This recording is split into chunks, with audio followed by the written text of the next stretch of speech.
This is code.org. Let's see what we're doing. What do you think this program does? Take a look at the code in this program. Write down what you think it will do. There are no wrong answers.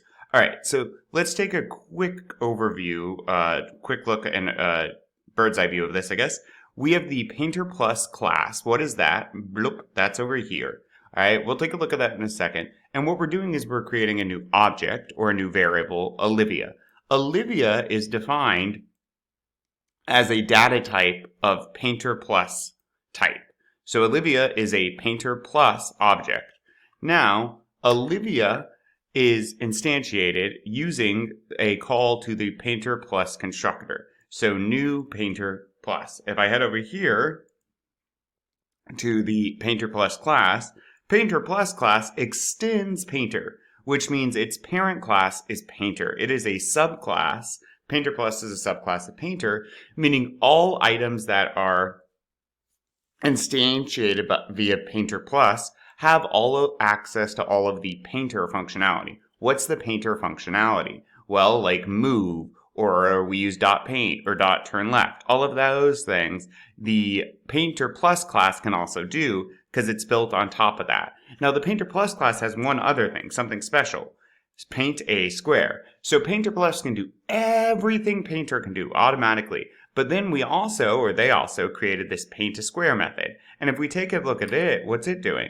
While has paint. So as long as whoever the Painter Plus is has paint, they will move forward, paint the square blue, turn left 3 times, which really is a turn right.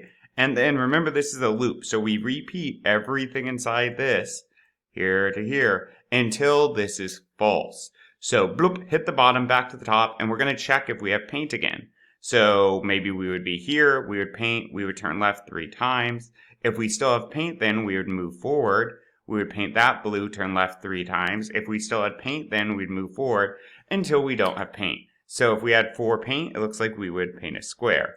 Now back to Olivia, we create Olivia, we ask Olivia to move, and then while, again a repeat here, or a loop, as long as Olivia is on a bucket, Olivia will take paint. Well, I believe Olivia is going to start right up here, move forward 1, and then be on the bucket.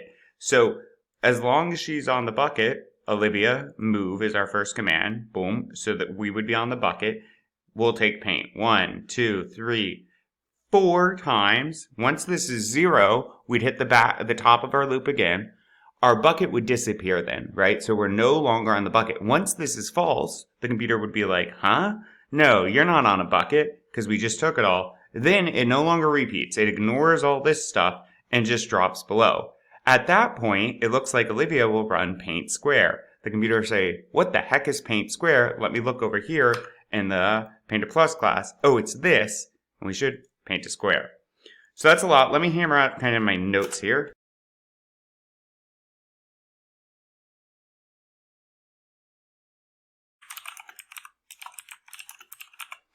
So we instantiate Painter Plus. Olivia will move forward, take all the paint, paint a complete square running the paint square method of this class. Now these are just my notes. My sentences should be using complete sentences and their own words to show that you actually understand. Ta-da! Cool. Can't wait to see what we'll do with this. Onward.